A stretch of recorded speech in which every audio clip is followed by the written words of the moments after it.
అస్సలాముఅలైకుం. నమస్తే ఫ్రెండ్స్, అందరూ ఎలా ఉన్నారు? బాగున్నారా? ముందుగా అందరికీ ఈదుల్ అదా ముబారక్ అండి. సారీ ఫర్ ద లేట్ అండి, వీడియో చేయడానికి కొంచెం లేట్ అయింది. అయితే ఈ వీడియోలో బక్రీద్ స్పెషల్ అయిన గోస్టికా సూఖా కబాబ్ ఎలా ప్రిపేర్ చేస్తారో చెప్తాను. లేట్ చేయకుండా వీడియోలోకి వెళ్ళిపోదామా?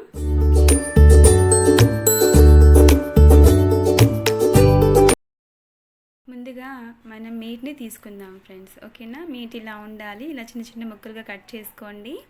అందులో కారం, అల్లం చిన్నులపాయ పేస్ట్, పసుపు, సాల్ట్, ఉంటే ధనియా పౌడర్ కూడా వేసుకోండి. నా దగ్గర లేదు కాబట్టి నేను స్కిప్ చేశాను. అండ్ జీరా పౌడర్ కూడా ఉంటే కొంచెం వేసుకోండి. అయితే ఈ మొత్తం ఐటమ్స్ అందులో వేసుకొని, ఇప్పుడు మీరు ఎంత క్వాంటిటీ ఆఫ్ మీట్ అయితే తీసుకుంటారో దానికి సరిపడా మీరు టేస్ట్కి సరిపడా వేసుకోండి. నేనైతే 2 kg తీసుకున్నాను కాబట్టి ఇందులో చూపించిన విధంగా నేను తీసుకుంటున్నాను. అవన్నీ వేసేసి బాగా మిక్స్ చేయండి, ఓకేనా? మీట్కి బాగా పట్టాలి అదంతా కూడా.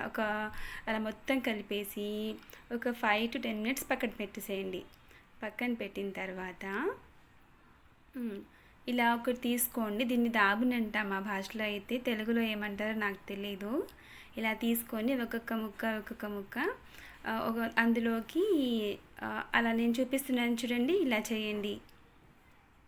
ఈ ప్రాసెస్ చేశాక వీటిని డ్రై చేయండి. సన్లైట్లో డ్రై చేస్తే చాలా కాలం పాటు నిల్వ ఉంటాయండి. వీటిని నేను చూపిస్తున్నాను చూడండి, రోకలిలో వేసుకొని డ్రై అయిన తర్వాత ఇలా స్లైసెస్ ఒక 5 స్లైసెస్ అలా తీసుకొని రోకలిలో వేసి బాగా అలా నేను చూపిస్తున్న విధంగా చేసి మనం వెజిటేబుల్స్లో వేసుకొని వండుకుంటే, డైరెక్ట్గానే వేసుకొని వండుకుంటే చాలా బాగుంటుంది, చాలా టేస్టీగా ఉంటుంది.